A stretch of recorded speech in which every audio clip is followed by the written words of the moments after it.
Theodore জেইকো, লাভ হেট লুভরে।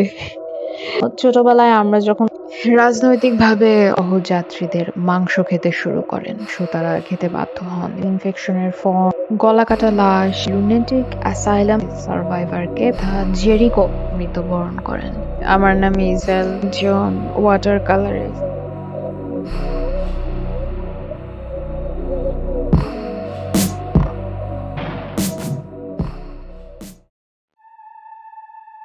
এই পেইন্টিংটা দেখে আমি তো একদম ভয় পেয়ে গিয়েছিলাম।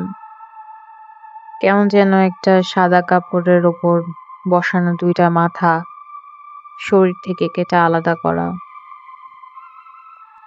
শেষবার মৃত্যুদণ্ড হিসেবে গিলেটিন ব্যবহার হয়েছিল 1977 সালে, যার মাথা কেটে মৃত্যুদণ্ড দেওয়া হয়েছিল ওনার নাম হামিদা জাহ্নবী। চিন্তা করে দেখতে পারেন 1977 সালেও ফ্রান্সে গিলেটিন দিয়ে মৃত্যুদণ্ড দেওয়া হতো ক্যাপিটাল পানিশমেন্ট হিসেবে।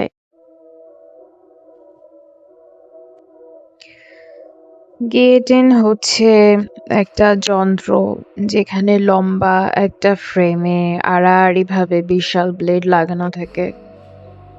ফ্রেমের নিচের দিকে একটা হোল্ডারের মতো আর একটা কাঠের তক্তা থাকে, সেটাকে বলা হয় পিলোরি। ওখানে মাথা আর দুই হাতের জন্য 3টা গর্ত থাকে, যেন আসামি সেখানে মাথা আর হাত ঢুকিয়ে বসতে পারে। পিলোরির ঠিক উপরে ব্লেডটা সেট করা থাকে আর ব্লেডের সাথে দড়ি থাকে। দড়ি ছেড়ে দিলে উপর থেকে ব্লেডটা পিলোরিয়ে আটকানো মাথার উপরে আঘাত করে। সাথে সাথে শরীর থেকে মাথা পরিষ্কারভাবে ছেদ হয়ে যায়, অর্থাৎ আসামিকে মস্তক ছেদনের মাধ্যমে মৃত্যুদণ্ড দেওয়া হয়। তো যেটা বলছিলাম, যে পেইন্টিংটা প্রথমে দেখা গেল ওইখানে ওইখানে 2টা কাটা মাথা দেখা যাচ্ছিল, আর কাটা মাথা 2টা হচ্ছে গিলেটিনে সাজা পাওয়া 2জন আসামির। এই ছবিটি এঁকেছিলেন থিওডোর জেইকো। তিনি যখন ছবি আঁকতেন তখন তিনি বাস্তব থেকে প্রচুর পরিমাণে স্টাডি করতেন। তার সবচেয়ে পছন্দের পোজ ছিল অ্যাকশন পোজের পেইন্টিং আর ড্রয়িং। অ্যাকশন পোজ বলতে যেখানে অনেক মুভমেন্ট হচ্ছে, যেমন ঘোড়া ঝাঁপ দিচ্ছে, দৌড়াচ্ছে, এমন এক্সাইটিং পেইন্টিং। তো ইমাজিন করার চেষ্টা করুন, ঊর্ধ্বশ্বাসে ঘোড়া ছুটিয়ে নিচ্ছে একজন ইম্পেরিয়াল গার্ড, ঐতিহাসিক ফ্রান্সের ইম্পেরিয়াল গার্ড। আপনি চোখের সামনে দেখতে পাচ্ছেন একটি ঘোড়া তার সওয়ার সহ পেছনের 2টো পায়ে ভর করে সামনের পা 2টো উপরে তুলে দিয়েছে। সেই ইম্পেরিয়াল গার্ড যে ঘোড়ার উপর চড়ছিল সে প্রাণপণে ব্রাইডেল ধরে তখনও চড়ে আছে। ইম্পেরিয়াল গার্ডরা এমন করতে পারে।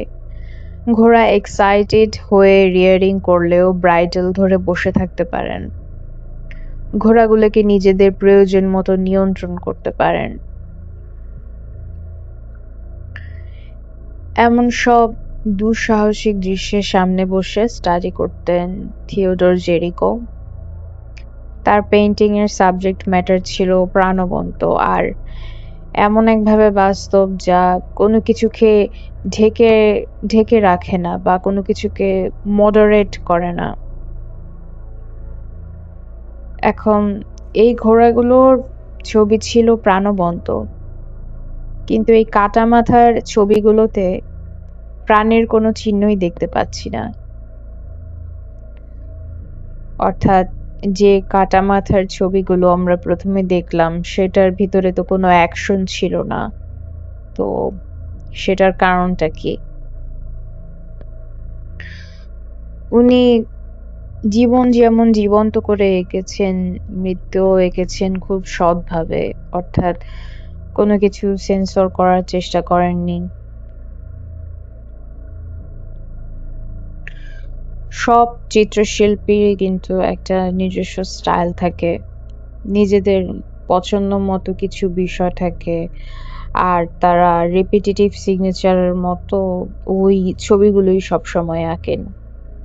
তাহলে জীবন্ত ঘোড়সাওয়ারের ছবি থেকে ছেদিত মস্তক আঁকবার পর্যায়ে তিনি কিভাবে আসলেন?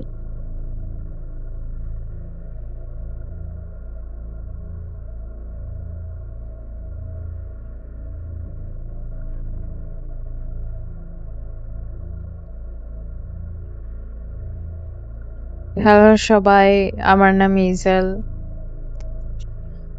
আমি একজন ওয়াটার কালারিস্ট। আমার ছবির স্পেশালিটি হলো আমি ওয়াটার কালারে লার্জার দ্যান লাইফ পোর্ট্রেট করি।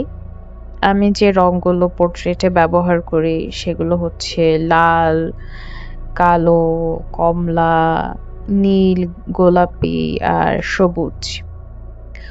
মনে হচ্ছে অনেক রং, কিন্তু যে মুডটা এই পেইন্টিং গুলোতে থাকে সেগুলো দিয়ে আমি চেষ্টা করি আমার মনের অথবা আমার আবেগের যে ইন্টেন্সিটি অথবা আমার আবেগের গভীরতা, আমার বিষণ্ণ মুড এসব এক্সপ্রেস করতে। এই ভিডিওটা আমার দ্বিতীয় পার্ট। আপনারা যদি দেখতে চান আমি ড্রয়িংটা কিভাবে করেছি এবং কেন করেছি, কি দিয়ে ইন্সপায়ার্ড হয়েছি এবং এটার পাশাপাশি যে মজার মজার কিছু গল্প যদি আপনারা শুনতে চান, তাহলে প্লিজ আপনারা পার্ট 1টা দেখবেন এই ভিডিওর। আমি ডিসক্রিপশনে লিংক দিয়ে দিচ্ছি।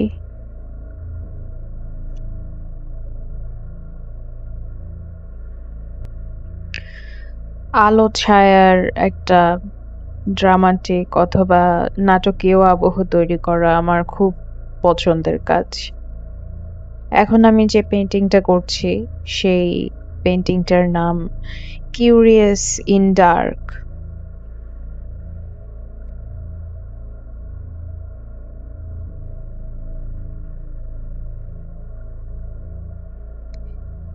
এই মিস্টারি থিম পেইন্টিংটি আমার করতে প্রায় 197 ঘন্টা লেগেছে, কারণ রিয়ালিজমে পেইন্টিং করার জন্য কাগজের একই জায়গায় বেশ কয়েকবার ব্রাশিং করতে হয়। ব্রাশিংটা কিন্তু শুধু অন্ধের মতো এক লেয়ারের ওপর আরেক লেয়ার শুধু এঁকে দিলেই হয় না। আমরা জানি আমি রিয়েলিস্টিক পেইন্টিং করি, সুতরাং পোর্ট্রেট করার জন্য আমাকে এমনভাবে ব্রাশিং করতে হয় যেন আমার সাবজেক্টের ফর্ম বা আকৃতিগুলো বাস্তবের মতো হয়।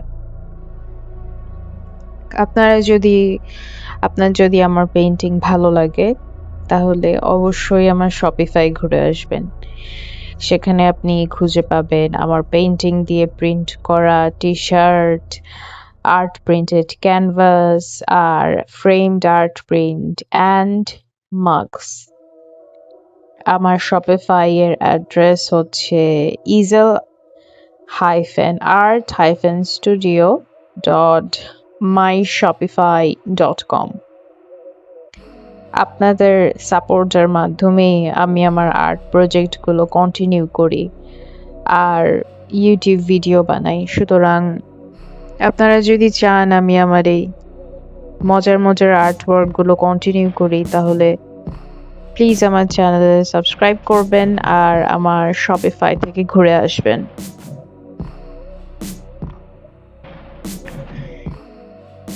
এরকম ছবিকে রিপ্রেজেন্টেশনাল আর্টও বলে, কিন্তু আমার আর্টে রিপ্রেজেন্টেশনাল বাস্তবতা ছাড়াও ইমাজিনেশন অথবা কল্পনার একটা বিশাল ভূমিকা থাকে। আমি অনেক সময় চেষ্টা করি বাস্তব জগৎ থেকে পালিয়ে যাবার, বাস্তব থেকে হারিয়ে যাবার, মনের ভিতরে এমন একটা জগতে বসবাস করতে যাতে আমার বাস্তবতার কোনো কথাই মনে না থাকে।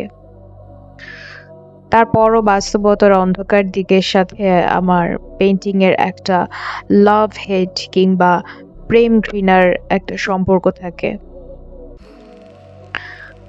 অন্ধকার বাস্তবতা আর তার থেকে মুক্তি পাওয়ার এই জটিল জগৎ আমার। আর আমার এই জটিলতা ভরা জগতে আপনাকে সবাইকে স্বাগতম, স্বাগতম এবং স্বাগতম।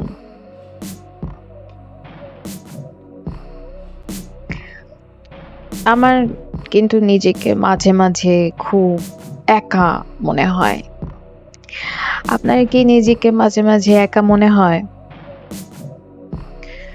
আমার যখন নিজেকে মাঝে মাঝে একা মনে হয় তখন আমি অনেক সময় আগের শিল্পীদের চিত্রশিল্প নিয়ে পড়ি, তাদের জীবনী পড়ি।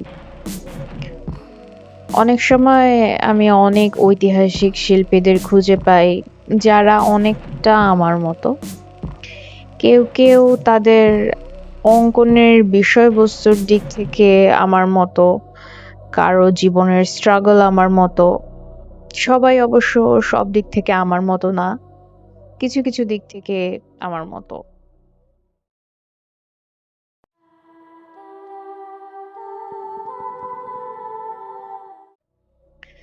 আমি যেমন অন্ধকার অনেক থিম নিয়ে ছবি আঁকি, আর আমার মতো অনেক অনেক শিল্পী এমন অন্ধকার সব বিষয় নিয়ে স্টাডি করেছেন। তাদের মাঝে একজন হচ্ছে থিওডর জেরিকো। এটা ওনার নামটা ফ্রেঞ্চ, সো ফ্রেঞ্চ হওয়ার কারণে এটা নামের বানানটা হয়েছে হচ্ছে জেরিকো। বানানটা হচ্ছে GERICAULT,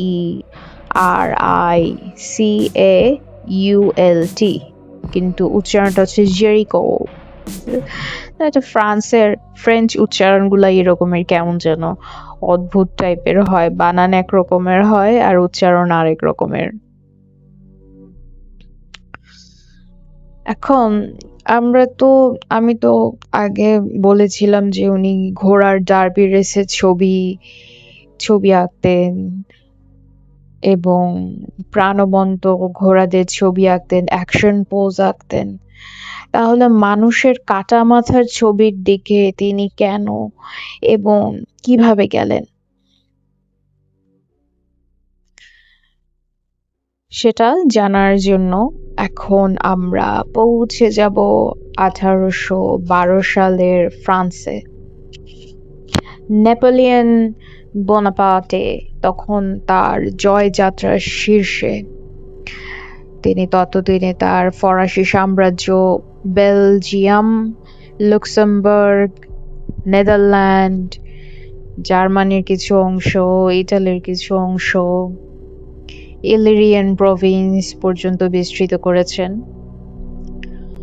কিন্তু রাশিয়া ইনভেড করতে গিয়ে তিনি গড়বড় করে ফেলেন। রাশিয়ার সেই রক্তক্ষয়ী যুদ্ধে 6 মাসে প্রায় 10 লাখ সৈন্য আর সাধারণ জনগণ নিহত হন। বছর শেষ হতে হতে নেপোলিয়ন তার অবশিষ্ট সৈন্যদল গুটিয়ে নিয়ে রাশিয়া দখল না করেই চলে যেতে বাধ্য হন। এটা ছিল সেই বছর, অর্থাৎ 1812 সাল। এখন যেমন আমাদের দেশে শিল্পকলা একাডেমিতে বড় আর্ট এক্সিবিশন হয়, সে সময় ফ্রান্সের শিল্পীদের আর্ট এক্সিবিশন হতো প্যারিসের লুভ মিউজিয়ামে। এবং আবারও একটা ফ্রেঞ্চ শব্দ হচ্ছে লুভ মিউজিয়ামের কথা আমরা জানি, ওখানে মোনালিসার ছবি আছে। সো লুভ বানানটাও কিরকমের যেন LOUVRE। তো আমরা সহজভাবে উচ্চারণ করলে মনে হয় যে লুভরে মিউজিয়াম। লুভরে না, এটাকে বলে হচ্ছে লুভ মিউজিয়াম। আর এই এক্সিবিশনকে বলা হতো সালোন অফ ফ্রান্স। আমার মনে হয় ফ্রেঞ্চ ভাষায় হবে স্যালো ডু ফ্রান্সে। আমি আবার ডুওলিঙ্গো দেখে একটু একটু ফ্রেঞ্চ বলতে পারি, সো আমার মনে হয় স্যালন অফ ফ্রান্স, যেটা স্যালন অফ ফ্রান্সের ফ্রেঞ্চ ভার্সন, ফ্রেঞ্চ ট্রান্সলেশনটা হবে হচ্ছে shallow do shallow do shallow do ফ্রান্সে। আমার মনে হয়, আমি চাই না যে আমার উচ্চারণের এই ভুলের কারণে ফ্রেঞ্চরা আমাকে অপছন্দ করুক, কিন্তু খুব মজার একটা ব্যাপার আসলে। ফ্রেঞ্চ ভাষাটা আসলে খুবই মজার। স্যালিউ ডু ফোসে, ফোসেস আই থিঙ্ক, আমি শিওর না আসলে, দেখতে হবে। যাই হোক, স্যালন আবার চুল কাটার স্যালুন না। স্যালন বলতে আসলে বোঝায় আড্ডাখানা, যেখানে অনেক মানুষের বৈঠক বা আড্ডা বসে। তো আর স্যালন অফ প্যারিস যেটা ছিল, স্যালন অফ প্যারিসে হচ্ছে শিল্পীদের আড্ডা বসতো। এখানে সব শিল্পীরা নিজেদের আর্ট নিয়ে আসতেন, আর্ট নিয়ে এখানে সমালোচনা হতো, আর্টের প্রদর্শনী হতো। তারা এগুলো নিয়ে নিজেদের ভিতরে গল্প করতেন, আর্ট সেল হতো। অনেকটা বাংলাদেশের চারুকলার মতো, চারুকলার ছবির হাট আছে, শিল্পকলা একাডেমি আছে, সেরকমের। তো সালন অফ প্যারিস এক্সিবিশনের ছবিগুলোতে অনেক সময় বিভিন্ন রকমের রাজনৈতিক প্রচারণাও থাকতো।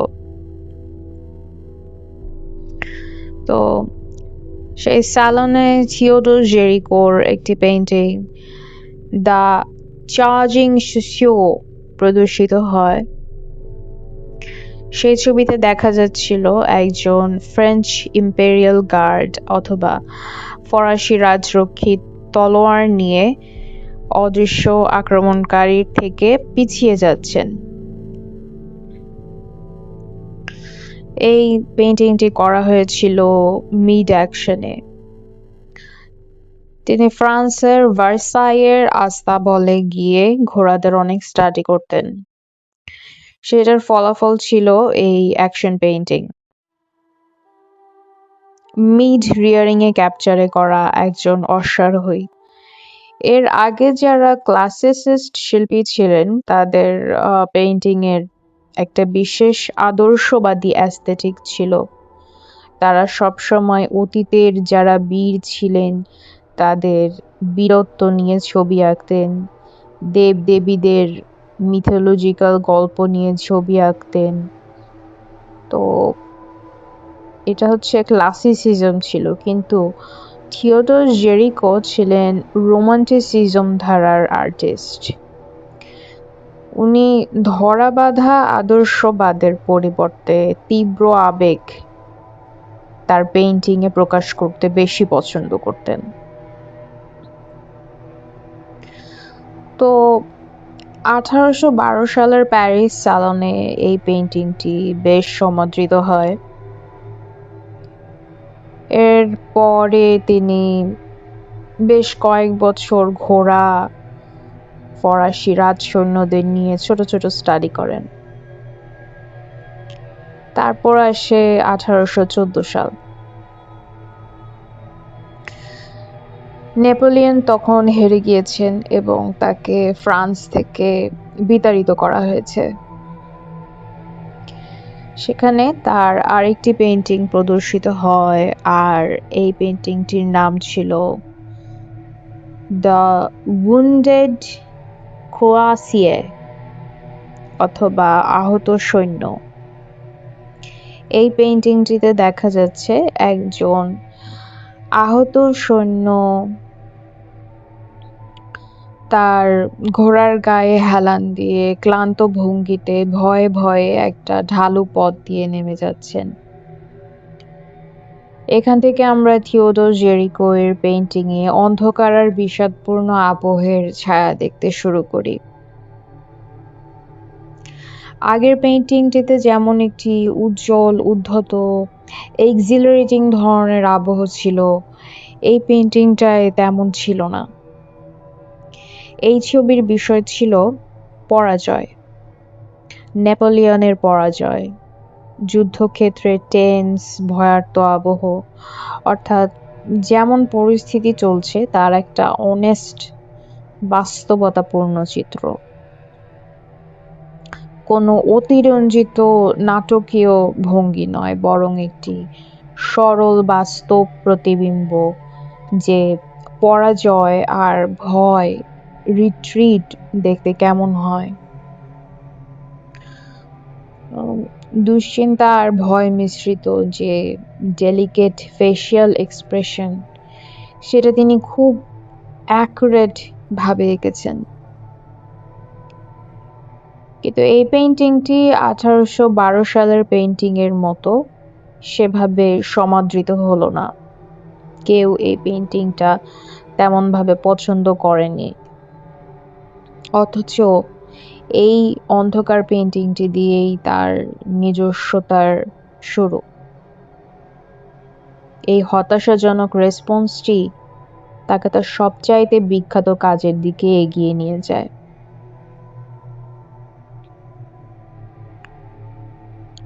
আর সেই কাজটি করার জন্যই তাকে গিয়েটিনের আসামিদের মাথা কাটা আঁকতে হয়েছিল।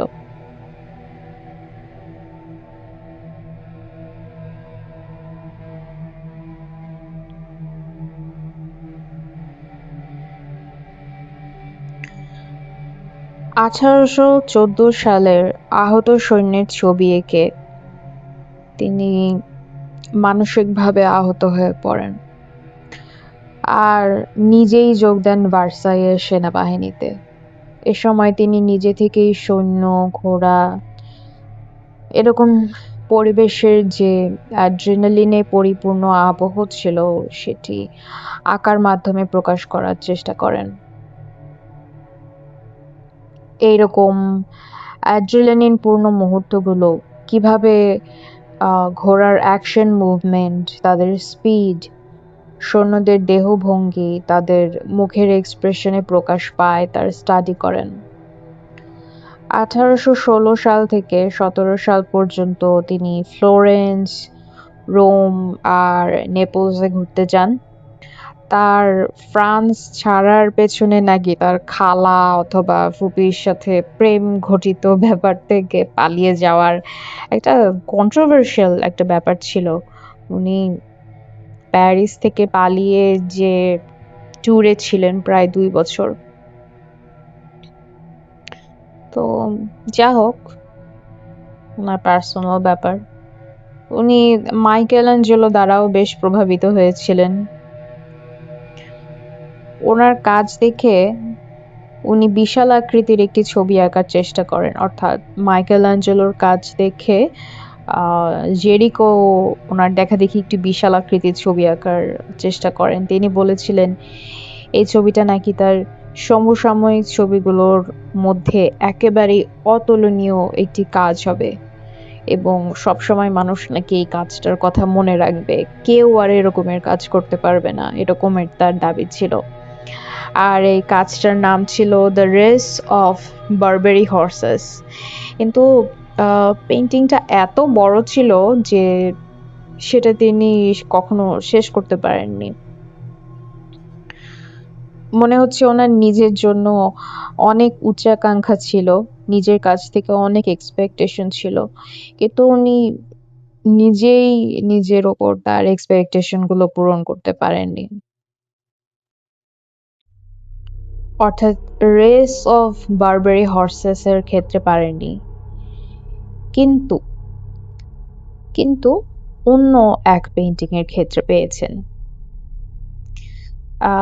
অন্য পেইন্টিংটা কিন্তু সেই দুটি ছিন্ন মস্তকের মর্মান্তিক পেইন্টিং নয়, শুধুমাত্র দুটি ছিন্ন মস্তক এঁকে, এটা মোটেও হাসির বিষয় না। ছিন্ন মস্তক এঁকে কিন্তু তিনি বিশাল কোনো স্বীকৃতি পাননি।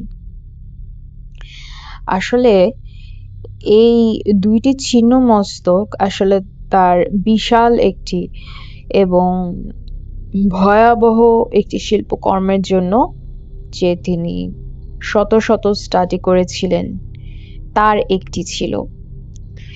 এই শিল্পকর্মটি ছিল তার সবচাইতে উচ্চাকাঙ্ক্ষী এবং সবচাইতে অ্যাম্বিশিয়াস কাজ। আর এই বিশাল আকৃতির পেইন্টিংটির নাম ছিল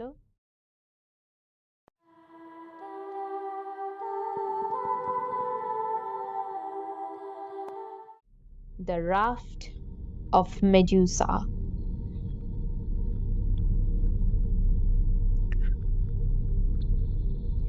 আপনারা কে কে জানেন মেডুসাকে?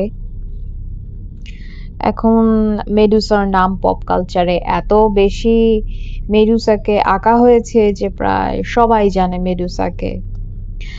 ছোটবেলায় আমরা যখন কার্টুন দেখতাম তখন সে একটা কার্টুনের নাম ছিল পাওয়ার পাফ গার্লস। এখন জেন জি যারা আছে বা জেন জেন এ, তারা এখন আমি জানি না যে তারা পাওয়ার পাফ গার্লস দেখেছে কিনা। তো সেখানে মেডুসা দ্বারা ইন্সপায়ার্ড একটা ভিলেন ছিল, ওনার নাম ছিল সেডুসা। সিডিউসা পাওয়ার পাফ গার্লসরা এভাবে সিডিউসা আবিষ্কৃত, মানে যখন দেখা গেল যে ভিলেনটা আসলে সিডিউসা তখন এভাবে ছিলেন তো সেডুসা এরকম ভাবে। তো তার চুলগুলোরও আবার ইন্ডিভিজুয়াল লাইফ ছিল, চুলগুলো জীবন্ত ছিল। সেডিউসা সেই চুলগুলো অক্টোপাসের পায়ের মতো কন্ট্রোল করতে পারত, আবার সেই চুলগুলো দিয়ে সে পাওয়ার পাফ গার্লসদেরকে আক্রমণ করত। তো গ্রিক মিথোলজির যে মেডুসা ছিলেন একজন গর্গন। তিনি ছিলেন 3 গর্গন বনের একজন। গর্গন আবার তাদের সারনেম নয়, আপনি আবার ভাববেন না যে তার নাম ছিল Medusa gorgon, miss Medusa gorgon. Gorgon আসলে সারনেম না, গর্গন হচ্ছে গ্রিক পুরাণের এক ধরনের কাল্পনিক মিথিক্যাল ক্রিচার। তো মেডুসার সাধারণ চুল ছিল না, তার মাথায় চুলের পরিবর্তে কিলবিল করতে থাকতো অনেকগুলো সাপ। মেডুসা দেখতে ছিল ভয়াবহ এবং তার চেহারা নাকি এত ভয়ঙ্কর ছিল, সেই চোখের দিকে যেই তাকাতো সেই পাথর হয়ে যেত। পরে মিথিক্যাল হিরো পারসিউস তাকে বধ করেন। অবশ্য থিওডোর জেরিকোর রাফট অফ মেডুসার সাথে মিথিক্যাল মেডুসার সরাসরি কোনো সম্পর্ক ছিল না। এই পেইন্টিংটির আঁকার পেছনে ছিল মর্মান্তিক আর খুবই বাস্তব একটি ট্র্যাজেডি।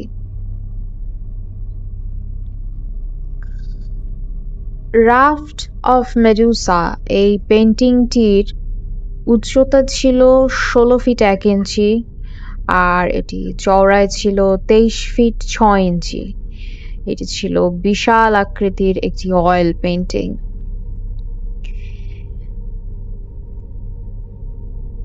এই পেইন্টিংটিতে ভয়াবহ একটি দুর্ঘটনার চিত্র আঁকা হয়েছে, কিন্তু সেই দুর্ঘটনাটি কি?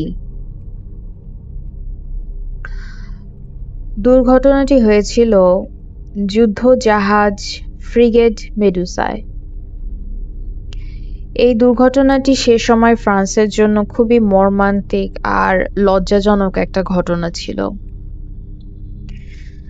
যেটা হয়েছিল সেটা হচ্ছে, আমরা জানি নেপোলিয়ন বোনাপার্ট 1815 সালে পরাজিত হন এবং ফ্রান্স ত্যাগ করেন। তখন হাউস অফ বারবন অর্থাৎ আগে যে মোনার্করা ক্ষমতায় ছিলেন তারা আবারও ফ্রান্স শাসন করতে শুরু করেন।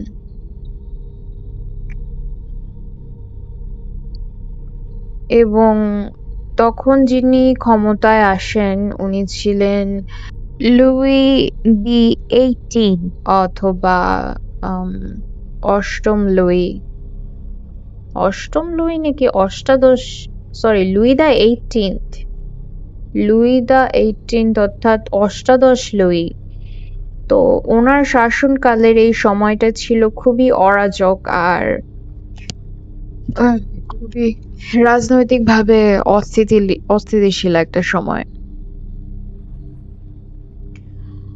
ফ্রান্সের যে অংশগুলো নেপোলিয়ন তার যুদ্ধে খুইয়েছিলেন লুই দি 18 লক্ষ্য ছিল সেই অংশগুলোর কিছুটা ফেরত পাওয়া।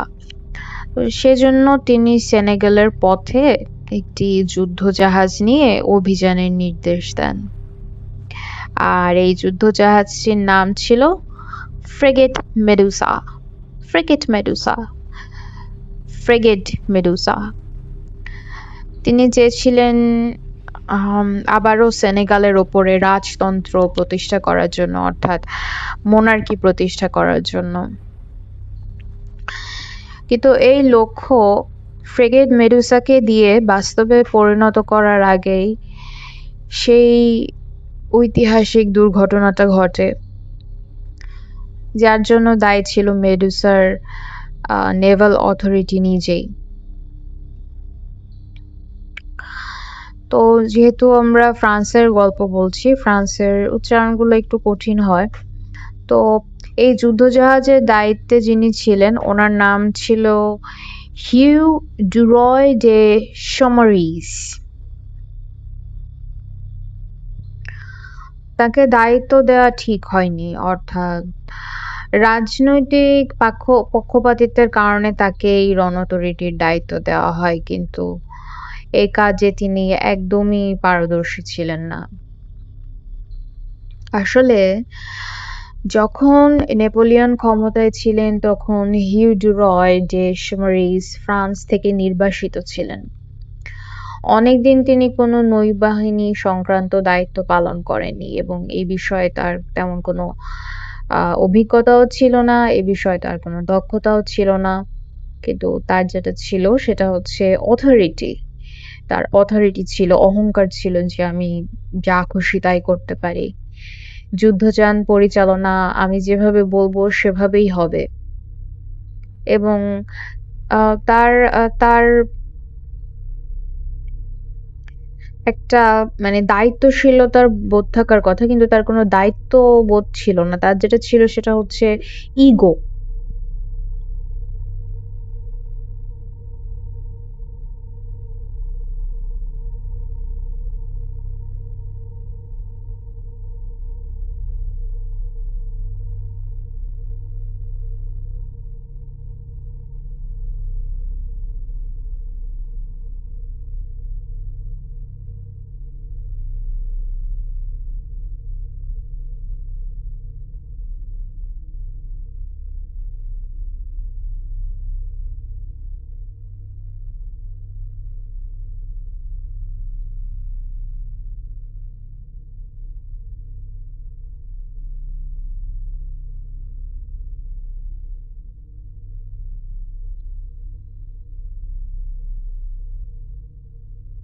উম, উম, অষ্টম লুইয়ের সময় রাজতন্ত্র আবার যখন প্রতিষ্ঠিত হয়, তখন তাকে আবারও নেভাল বা নৌবাহিনীর অফিসার হিসেবে নিয়োগ করা হয়, অর্থাৎ হিউ ডুরয় ডে শমারিসকে। এই অভিযানে ফ্রিগেট মেডুসা আবার একমাত্র জাহাজ ছিল না, বরং এই অভিযানে যুদ্ধজাহাজের একটি বহর ছিল। সম্ভবত আরো 3টি জাহাজ ছিল। অনেক তো যার সবার আগে লিড করছিল ফ্রিগেট মেডুসা নামের যুদ্ধজাহাজটি। ফ্রিগেট মেডুসাতে যাত্রী সংখ্যা ছিল 400 জন। এই 400 জন যাত্রীর মধ্যে ছিলেন ফ্রেঞ্চ সৈন্য, সরকারি কর্মকর্তা, সেনেগালে যারা গিয়ে সেটেল করবেন তারা, এবং সরকারি কর্মকর্তা সহ পরিবার পরিজন। অর্থাৎ বিশাল একটা ব্যাপার।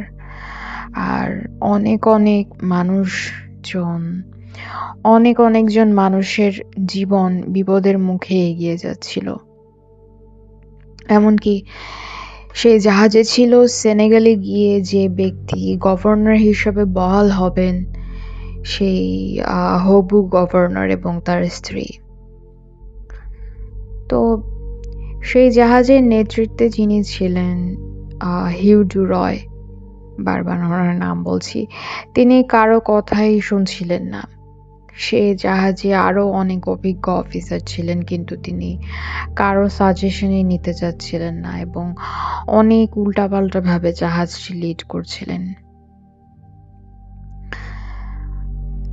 এখন এখন রাজতন্ত্র চলছে, আর তিনি রাজার নিয়োগ প্রাপ্ত নৌসেনার, সম্রাটের নিয়োগ প্রাপ্ত নৌসেনার প্রধান।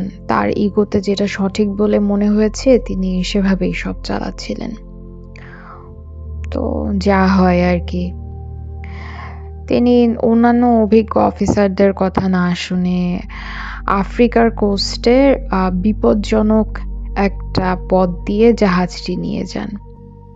তো আফ্রিকার কোস্টের যে তীর দিয়ে আফ্রিকার কোস্টের যে সমুদ্রপথ, সেই সমুদ্রপথে অন্যান্য অফিসাররা তাকে জাহাজটি নিতে বারণ করেছিল, কারণ এদিক দিয়ে গেলে জাহাজের সাথে বালুচরের আঘাত লাগার সম্ভাবনা বেশি ছিল, হয়তোবা জাহাজটা বালুচরে আটকে যেতে পারে এজন্য। কিন্তু তারপরেও তো উনি মাতব্বরি করবেনই, তো মাতব্বরি করেও তিনি ওই পথেই জাহাজটা টেনে নিয়ে গেলেন। তো 1816 সালের 2রা জুলাই আরগান এলাকার তীরে জাহাজটি আটকে যায়। যেরকমের তারা তাকে ওয়ার্নিং দিচ্ছিলেন সেরকমের ভাবে জাহাজটি আটকে যায় এবং ওখানেই সেটা আটকে থাকে। তারা আর জাহাজটিকে নড়াতে পারছিল না। যখন সবাই বুঝতে পারলো যে জাহাজটিকে আর নড়ানো যাবে না, জাহাজটি এখানেই আটকে থাকবে, তখন সিদ্ধান্ত নেওয়া হলো সবাইকে জাহাজ থেকে ইভ্যাকুয়েট করে নৌকায় করে তীরের শুকনো ডাঙায় পাঠানো হবে। কিন্তু জাহাজে ভালো নৌকা যেগুলো হচ্ছে লাইফ বোট, সেই লাইফ বোটের সংখ্যা ছিল সীমিত।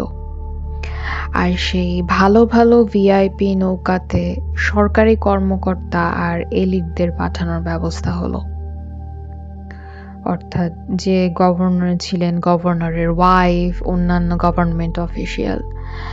একসময় লাইফ বোট আর নৌকা শেষ হয়ে গেল, কিন্তু তখনও 147 জন পুরুষ আর একজন নারী বাকি ছিল। যে 146 জন পুরুষ আর নারী বাকি ছিল তাদের মধ্যে ছিল সৈন্য এবং তারা ছিলেন নিচু শ্রেণীর যাত্রী। তাদের জন্য যখন আর নৌকা রইল না, তখন একটা ভেলা তৈরি করা হলো। গ্রামের বাড়িতে যেমন কলা পাতায় তৈরি ভেলা থাকে না, সেরকমের একটা ভেলা তৈরি করা হলো। তো নৌকা টোকা জাহাজে যেরকমের দুই পাশে একটা রেলিং মতো থাকে, ভেলাতে তো সেরকমের থাকে না। আর এই ভেলাটাই হচ্ছে গিয়ে রাফট। তো জাহাজের ভিতরে তারা তখন যা পেয়েছিল, যা তাদের মজুদ ছিল, সেটা দিয়ে তারা কোনো মতে একটি রাফট তৈরি করেছিল। তো এই ভেলাটি ছিল 20 মিটার লম্বা, আর এতে অনেক বেশি মানুষজন ছিল, অনেক ঠাসাঠাসি হয়ে গিয়েছিল, যাদের জন্য যথেষ্ট পরিমাণ খাবার অথবা জরুরি জিনিসপত্র ছিল না। আমি যখন বললাম আরগানের তীরে জাহাজ আটকে গেছে, এই তীর কিন্তু পুকুর পাড়ের মতো খুব ছোট একটা জায়গা নয় যে তীরেই তো আছে, নেমে হেঁটে গেলেই হবে। তো এটা সমুদ্রের কাছে অগভীর একটা জায়গা। তো সমুদ্রের অগভীর তো আর ওই হাঁটু পানি না।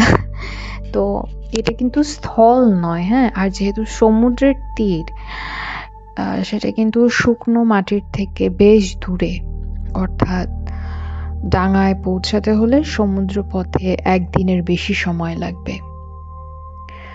তো এখন ডাঙায় পৌঁছাতে সেই ভেলার কত সময় লেগেছিল?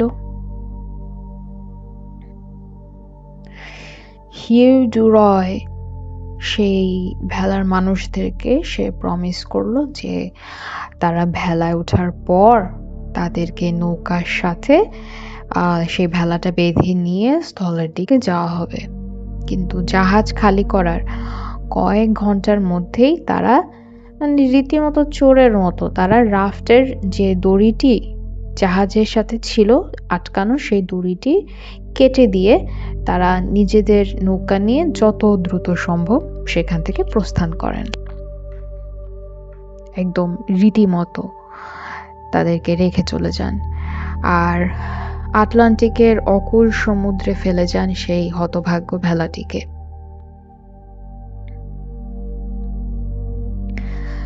আর তারপর যা হলো তা ফ্রান্সের নৌযাত্রার ইতিহাসে একটি অতীব দুঃখজনক কলঙ্ক হয়ে আছে এখনো। তারা 2-1 দিন নয়, পুরো 13 দিন ছিলেন সেই ঠাসাঠাসি করে রাখা ভেলায়।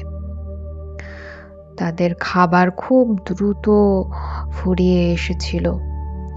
সামুদ্রিক তাপমাত্রা আর ভেলার অস্থিতিশীল ভেসে বেড়ানোর কারণে তারা খুব দ্রুত অসুস্থ হয়ে যাচ্ছিলেন। তাদের মধ্যে খাবার দাবার আর অন্যান্য মজুদ নিয়ে শুরু হয়ে যায় ভয়াবহ মারামারি, শুরু হয়ে যায় খুনোখুনি। খাবারের জন্য লোকজন খুন করতে শুরু করে। 4র্থ দিনের মাথায় শেষে যখন ভেলায় আর কোনো খাবার রইল না, তখন যাত্রীরা করলেন কি? যাত্রীরা তখন সেই জিনিসটা করলেন যেটা করা ছাড়া তাদের বেঁচে থাকার কোনো সম্ভাবনা ছিল না। 4র্থ দিনের শেষে ভেলায় যখন আর কোনো খাবার রইল না, তখন যাত্রীরা তাদের মৃত সহযাত্রীদের মাংস খেতে শুরু করেন।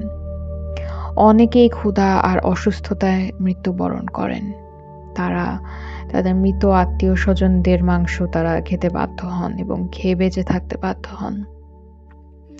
ভেলার ওপরের পরিস্থিতি তখন পরিণত হয়েছিল নরকে। ক্ষুধার্ত মানুষের আহাজারি, মৃতের রক্ত মাংসের ছড়াছড়ি, মস্তিষ্ক বিকৃত যাত্রীদের কান্না, নিজের বেঁচে থাকার জন্য পরিবারের মানুষদের উপর অমানবিক অত্যাচার। সমুদ্রের মাঝখানে যেন ভেসে ছিল একটা মৃত্যুদ্বীপ। যখন ভেলাটি রেস্কিউ করা হয়, তখন সেই 147 জনের ভেতর থেকে কেবল 15 জন জীবিত ছিলেন, মাত্র 15 জন। যারা জীবিত ছিলেন তাদের অবস্থা ছিল কঙ্কালসার, আর কারোই মানসিক অবস্থা সুস্থ ছিল না। আর ভেলাটির অবস্থা কি ছিল তা তো আপনারা কল্পনাই করতে পারেন। তো এই খবর যখন ফ্রান্সে পৌঁছায়, তখন সেটি বিশাল এক সাড়া ফেলে দেয়। ফ্রান্সের যে সব লিবারেল পত্রিকা ছিল তারা এই ঘটনার কঠোর সমালোচনা করেন। এই ট্র্যাজেডি ছিল অষ্টাদশ লুইয়ের শাসনকালে দুর্নীতির সবচাইতে ভয়াবহ উদাহরণ।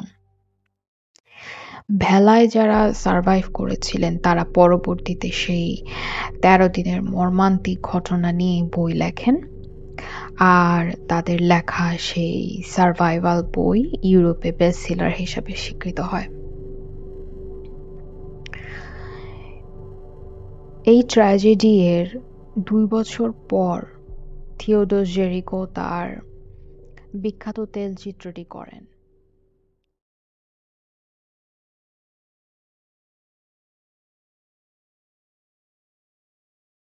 তার সময় যারা শিল্পী ছিলেন তারা বেশিরভাগ সময় ঐতিহাসিক পেইন্টিং করতেন, মিথিক্যাল চরিত্র নিয়ে পেইন্টিং করতেন।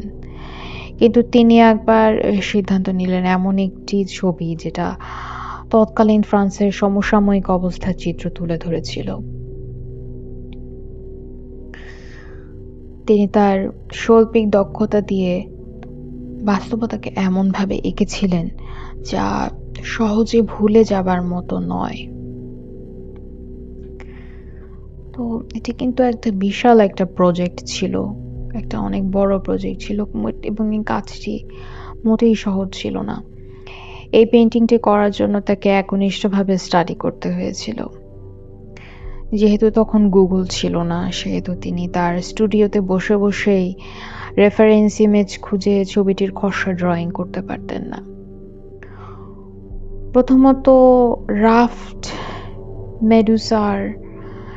অফ মেডুসার ট্র্যাজেডি সম্পর্কে তাকে সব রকমের তথ্য জোগাড় করতে হয়েছে। তখনকার পত্রিকা থেকে তিনি এই তথ্য পেয়েছিলেন। এরপর তিনি যারা ওই রাফটের সার্ভাইভার ছিলেন তাদের লেখা বইগুলোও পড়েন। এছাড়াও তিনি সার্ভাইভারদের ইন্টারভিউ নেন।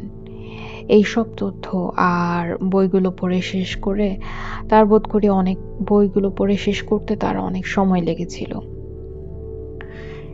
এই তথ্যগুলোর পাশাপাশি তাকে একে একে স্টাডি করতে হতো যে ভেলাটির ওপর যে মৃতদেহ আর অসুস্থ অনাহারী মানুষগুলো ছিল তাদের দেখতে কেমন লাগছিল, তাদের ফিজিক্যাল বর্ণনা, যখন মানুষ মারা যায় এবং তার শরীর পচে যেতে শুরু করে, রিগর মর্টিস হয়, তখন তার শরীরের ভিতরে শরীরের লুকে কিছু পরিবর্তন আসে। তো সেই পরিবর্তনগুলো কি কেমন হতে পারে সেজন্য শিল্পীদের অনেক স্টাডি করতে হয় একটা বাস্তব রেফারেন্স থেকে। আমরা জানি যে শিল্পের উপাদান হচ্ছে বিন্দু, লাইন, আকার, আকৃতি ইত্যাদি। দেহ পচে গেলে তার ত্বকের টেক্সচার আর কন্ডিশন কেমন হয় সেটার স্টাডি। অসুস্থ মানুষের শরীরের বিভিন্ন ইনফেকশনের ফর্ম আর টেক্সচার, আর অবশ্যই সত্যিকার মৃত মানুষের মুখভঙ্গি কেমন হয়ে থাকে স্টাডি পেইন্টিং করতে হয়েছিল এগুলো নিয়ে। এগুলো ছিল মনে করেন যে রীতিমতো ফরেনসিক স্টাডি।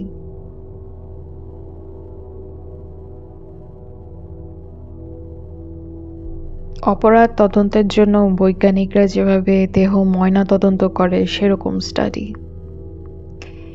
এই ব্যয়বহুল স্টাডি অয়েল পেইন্টিংয়ে করার জন্য তাকে ছুটতে হয়েছে মর্গে, সেখান থেকে তাকে ম্যানেজ করতে হয়েছে মৃতদেহ, গলা কাটা লাশ, আসামির দেহবিহীন কাটা মাথা।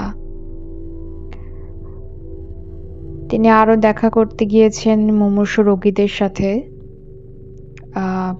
তাদের অসুস্থ অবস্থায় তাদের শারীরিক ফর্ম আর মুখভঙ্গি কেমন হয় সেগুলো স্টাডি করার জন্য। অর্থাৎ কাউন্টলেস স্টাডি, পেন্সিলের স্টাডি, অয়েল পেইন্টিংয়ের স্টাডি, ততক্ষণ পর্যন্ত ফর্ম, রং, লাইন, এক্সপ্রেশন নিয়ে স্টাডি করা যতক্ষণ পর্যন্ত না পেইন্টিংয়ের সেই ভয়াবহ, করুণ আর নাটকীয় আবহটি তৈরি হয়, যে নারকীয় আবহ বিরাজ করছিল সেই সমুদ্রে আটকে থাকা ফেলে যাওয়া রাফটিতে। ওনার স্টাডির ডেডিকেশন এত বেশি ছিল যে তিনি তখনকার সময়ে যে লুনেটিক অ্যাসাইলামগুলো ছিল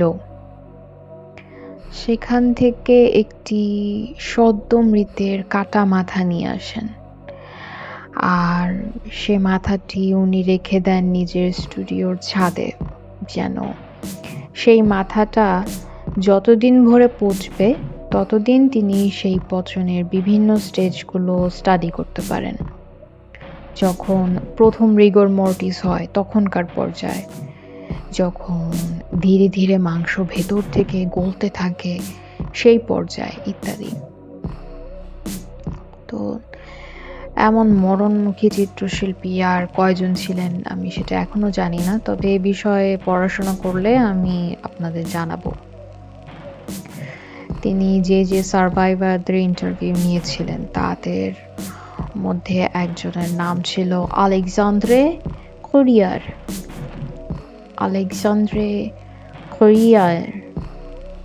অ্যাকচুয়ালি ফ্রেঞ্চ উচ্চারণ খুবই টাফ। উনি সেই জাহাজের একজন ইঞ্জিনিয়ার ছিলেন। তো থিওডোর জেরিকো তার চেহারাও স্টাডি করেন আর তাকে মূল পেইন্টিংয়ে অন্তর্ভুক্ত করেন। হেনরি সাভেনি ওই জাহাজের একজন ডাক্তার ছিলেন। তিনি আর আলেকজান্দ্রে একসাথে তাদের সার্ভাইভালের বই লিখেছিলেন।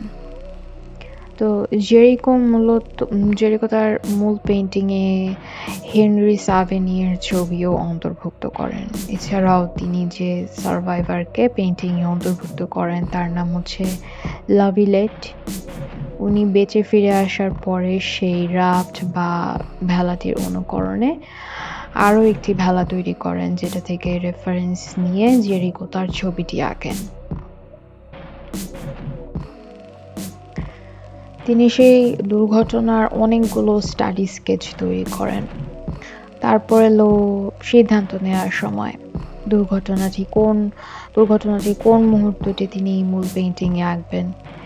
একটা স্টাডি ছবির দৃশ্য ছিল এমন যে ভেলাটিকে বড় লাইফবোট থেকে যখন আপার ক্লাস প্যাসেঞ্জাররা কেটে দিয়ে চলে যাচ্ছেন সে সময়ে। আরেকটা দৃশ্যের অপশন ছিল মেডুসা জাহাজের দ্বিতীয় দিনের, যখন জাহাজের বাকি নাবিকেরা সেই যে ডুরয় ইনচার্জের বিরুদ্ধে বিক্ষোভ করেছিল, তিনি আরো কিছু দৃশ্যের খসড়া করেছিলেন। যেমন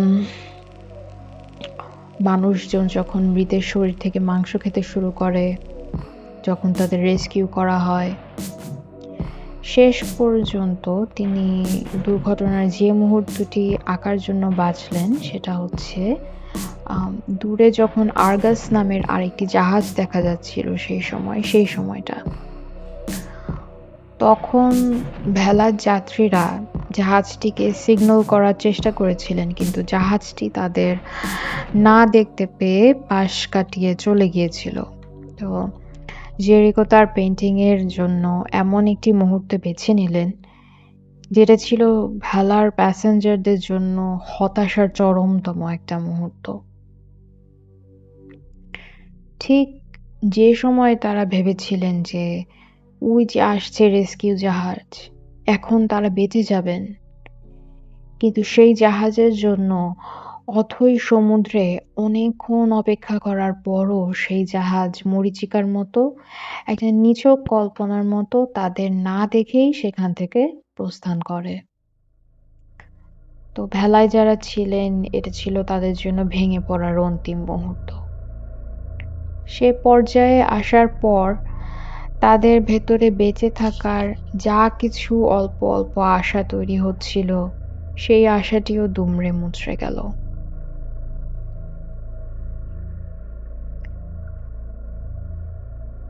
ভেলায় যারা ছিলেন, এটা ছিল তাদের ভেঙে পড়ার অন্তিম মুহূর্ত।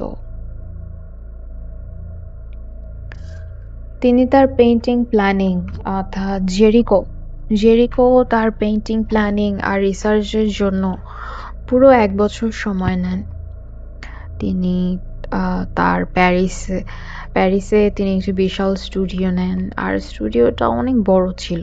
সেটা প্রায় 23 ফিট চওড়া একটা ক্যানভাস, যাতে সেখানে স্বাচ্ছন্দ্যে ওই ক্যানভাসটা নিয়ে কাজ করা যেতে পারে সেরকমের বড় একটা স্টুডিও তিনি সিলেক্ট করেছিলেন। তিনি ওই স্টুডিওতে দিনে থাকতেন এবং রাতেও থাকতেন, এবং তিনি নিজেও বাইরে যেতেন না, আর বাইরের কোনো মানুষেরও তার স্টুডিওতে আসা নিষেধ ছিল। তিনি স্টুডিওতে বিছানা সেট করে সেখানেই ঘুমাতেন। আবার তাকে স্টুডিওতে খাবার এনে দেওয়া হতো এবং সেখানেই তিনি খেতেন।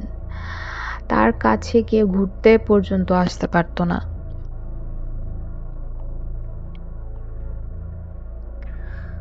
থিওডোর জেরিকোর সময়টি ছিল এমন একটি সময় যখন হিস্ট্রি পেইন্টিং ছিল সবচাইতে সমাদৃত আর মূল্যবান।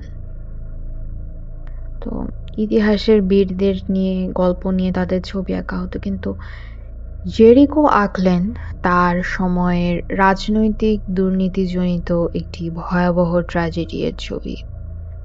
কিন্তু সেই ছবিটিকে তিনি এত বেশি গুরুত্ব দিয়ে এঁকেছিলেন যে সে সময় একমাত্র ইতিহাস সম্পর্কিত পেইন্টিংগুলোই সবাই এত বড় আর নিখুঁত করে আঁকত।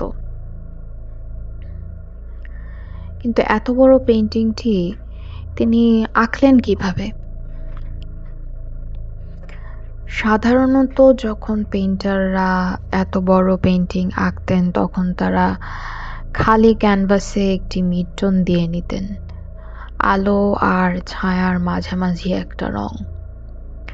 তারপর যেখানে ছায়া বসবে সেখানে ছায়া আঁকতেন, আর যেখানে হাইলাইট বসবে সেখানে হাইলাইট আঁকতেন। কিন্তু জেরিকো কাজ শুরু করেন সম্পূর্ণ সাদা ক্যানভাসে। তিনি যে খসড়া ড্রয়িং করেছিলেন সেটিতে তিনি গ্রিড করেন। পরে ক্যানভাসে সেই একই নাম্বারের গ্রিড আঁকেন। তারপর খসড়া ড্রয়িংয়ে যত নম্বর গ্রিডে ছবির যে অংশটি আছে 23 ফিট চওড়া আর 16 ফিট উঁচু ক্যানভাসের তত নম্বর গ্রিডে তিনি খসড়া ছবির সেই অংশগুলোর আউটলাইন এঁকে নেন এবং প্রতিটি সেকশন আলাদা আলাদা করে একটু একটু করে পেইন্ট করতে শুরু করেন। আপনি ইন্টারনেটে সার্চ করে এই পেইন্টিংটি দেখতে পারেন অথবা লুভ মিউজিয়ামে গিয়েও দেখতে পারেন। এই পেইন্টিংটি শেষ হয় 1819 সালে এবং প্যারিস স্যালনে এটি প্রদর্শিত হয়। তার এই পেইন্টিংয়ে বিদ্রোহী ব্যাপারটা অনেক বেশি ছিল, যেমন রাজনৈতিক দুর্নীতির বিষয়টা তো আছেই। এছাড়াও তিনি পেইন্টিংয়ের সবচেয়ে উপরে যে সার্ভাইভারটিকে এঁকেছিলেন তিনি ছিলেন একজন কৃষ্ণাঙ্গ। তো প্যারিসে তখন স্লেভারি সচল ছিল কিন্তু, এবং এই পেইন্টিংটি আঁকার আরও 30 বছর পর্যন্ত প্যারিসে স্লেভারি কমপ্লিটলি বৈধ ছিল। সেরকম একটি সমাজে একজন কৃষ্ণাঙ্গ দাসকে তিনি সবচেয়ে উঁচুতে এঁকে সমাজের কটাক্ষের শিকার হয়ে পড়েন। অনেকেই পেইন্টিংটি দেখে ইমপ্রেসড হলেও সবাই ইমপ্রেসড হয়নি। অনেকেই পেইন্টিংটি দেখে ক্ষেপে গিয়েছেন, বলেছেন কি এঁকেছে এই লোক, শুধু একদলা লাশ। দুর্ভাগ্যবশত পেইন্টিংটি শেষ করার পর 2 বছর পার হয়ে গেলেও পেইন্টিংটি বিক্রি হয়নি। ইনফ্যাক্ট থিওডোর জেরিকোর জীবদ্দশায় এই পেইন্টিং কেউ কিনতে চাননি। তার 2 বছরের খাটুনিকে আঙুল দেখিয়ে প্যারিসের নাকুচু অহংকারী আর রক্ষণশীল শিল্প সমাজ দিব্যি অন্যত্র মনোযোগ দিলেন। থিওডোর জেরিকোর জন্য এটা ছিল খুবই হতাশাজনক একটা ব্যাপার। বলাই বাহুল্য তিনি বিষণ্ণতায় ভুগছিলেন। তার বয়স যখন 32 বছর তখন তিনি ঘোড়ার পিঠ থেকে পড়ে যান, আর এই দুর্ঘটনার ইনজুরি থেকে উনি মাত্র 32 বছর বয়সে মৃত্যুবরণ করেন। এখন অবশ্য তার পেইন্টিং অনেক জনপ্রিয়। মোনালিসার পরই তার পেইন্টিং সবচাইতে জনপ্রিয়। আশা করি থিওডোর জেরিকোর মাকাব পেইন্টিং নিয়ে করা আমার এই লম্বা বকর আপনার ভালো লেগেছে। যদি ভালো লাগে তাহলে আমার চ্যানেলে সাবস্ক্রাইব করতে হবে আর কমেন্টও করতে হবে। আর অবশ্যই আমার শপিফাইতে গিয়ে পেইন্টিংয়ের মার্চেন্ডাইজ কিনতে হবে। আমার শেষ করা এই পেইন্টিংটির নাম curious in dark. Curious in ডার্কের মানে হচ্ছে মানুষের জানার আগ্রহকে একটি অন্ধকার অ্যাস্থেটিকের মাধ্যমে ভিজুয়ালাইজ করা। যেমন কিউরিওসিটি জিনিসটি অন্ধকার একটা পোশাক পরে আছে, এরকমের একটা, যেন কিউরিওসিটি জিনিসটি অন্ধকার একটা পোশাক পরে আছে। কিউরিয়াস ইন ডার্ক অর্থাৎ কিনা ডার্ক প্যালেটের মধ্যে কিউরিওসিটি, অন্ধকারে সাজানো কিউরিওসিটি, বা খুঁজতে গিয়ে ভয়াবহ কিছু খুঁজে পাওয়া। আপনি আমার শপিফাইয়ে গেলে এই পেইন্টিংটির canvas print, T-shirt, lap print with frame সবই পেয়ে যাবেন।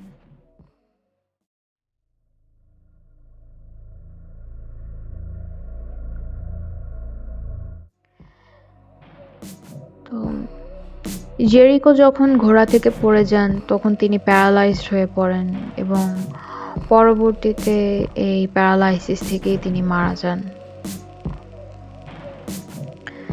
তিনি যখন মৃত্যু শয্যায় তখন তার অনেক শিল্পী বন্ধুই মৃত্যু শয্যায় তার পেইন্টিং করেছিলেন, কিন্তু ইন্টারনেটে ওনার মৃত্যুশয্যার যে পেইন্টিংটি মানুষকে সবচাইতে বেশি চমকৃত করে সেটি এঁকেছিলেন সেই ইঞ্জিনিয়ার যিনি ভেলা থেকে বেঁচে ফিরেছিলেন, আর যার ছবি জেরিকো তার পেইন্টিংয়ে ইনক্লুড করেছিলেন। তার নাম কি আপনার মনে আছে? আচ্ছা, তার নাম ছিল আলেকজান্দ্রে কুরিয়ার। Alexandre courier. আমি এখন উচ্চারণটা ঠিকভাবে করতে পারছি না। তার আঁকা এই পোর্ট্রেটে জেরিকোকে দেখা যাচ্ছে তার গাল ভেঙে গেছে, চোখ কেমন দপদপ করছে আর কোটরের ভিতর বসে গেছে, তার চামড়া ফ্যাকাশে। ৫ বছর আগে জেরিকো যেমন ক্যারিয়ারের বেঁচে যাওয়ার ছবি এঁকেছিলেন, ৫ বছর পর ক্যারিয়ার তার বন্ধু জেরিকোর মৃত্যুর সময় একটি ভৌতিক ধরনের ছবি আঁকলেন।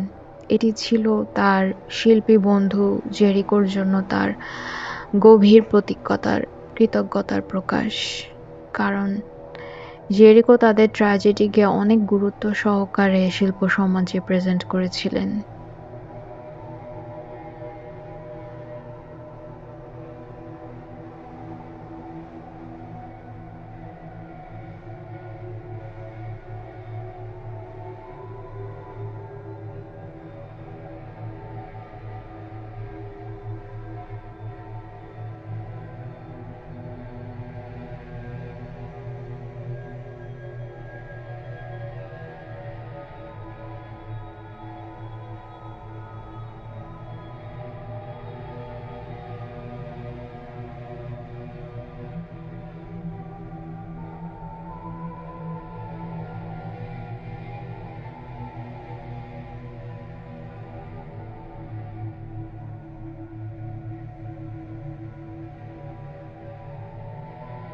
সবাই আমার চ্যানেলে সাবস্ক্রাইব করবেন আর শপিফাই থেকে অবশ্যই আমার আর্ট প্রিন্ট মার্চেন্ডাইজ কিনবেন।